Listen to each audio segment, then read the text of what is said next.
এ বিষয়ে আরও তথ্য জানাতে রাজধানীর রমনা পেট্রোল পাম্প থেকে সরাসরি যুক্ত হচ্ছেন সিনিয়র করেসপন্ডেন্ট আপেল শাহরিয়ার।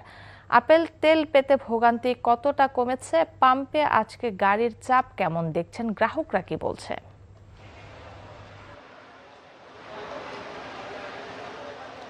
জ্বালানি তেলের সরবরাহ বাড়ায় কিছুটা চাপ কমেছে।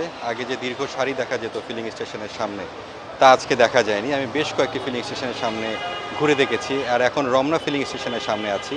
কয়েকজন চালকের সঙ্গে কথা বললাম। তাদের যেটি বক্তব্য, আগের যে দীর্ঘ যে একটি ভোগান্তি ছিল তা অনেকটাই কমে গেছে, অনেকটা কম সময় তারা নিতে পারছেন, এবং অনেকে দেখলাম যে 1 ঘন্টা, 1.5 ঘন্টা, 20 মিনিটের মধ্যেও তারা তেল পেয়েছেন।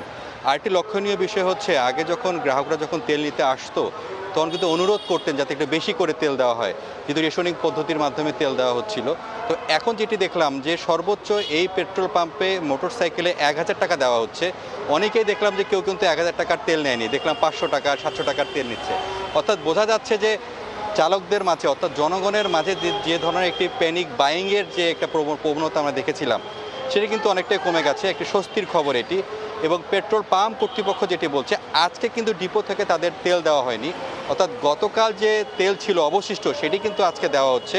তারা বলেছেন আজকেও যদি তেল সরবরাহ স্বাভাবিক থাকতো, তাহলে এই যে ধীরে ধীরে যে কমে আসছে দীর্ঘ লাইন, এবং যে জনগণের মাঝে যে একটি স্বস্তি ফিরে এসছে, সেটি কিন্তু আরেকটি স্বাভাবিক হয়ে যেত, সেইটি কিন্তু তারা বলেছেন।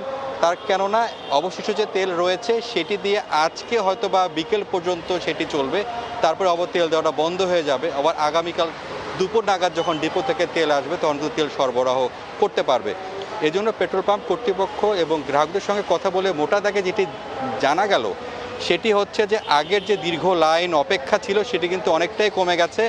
আর যেভাবে সরকার সরবরাহটি বাড়িয়েছে, সেটি যদি আরেকটু যদি বাড়ায়, তাহলে হয়তোবা যে ভোগান্তি বা যে চাপ, সেটি একদম স্বাভাবিক পর্যায়ে চলে আসবে।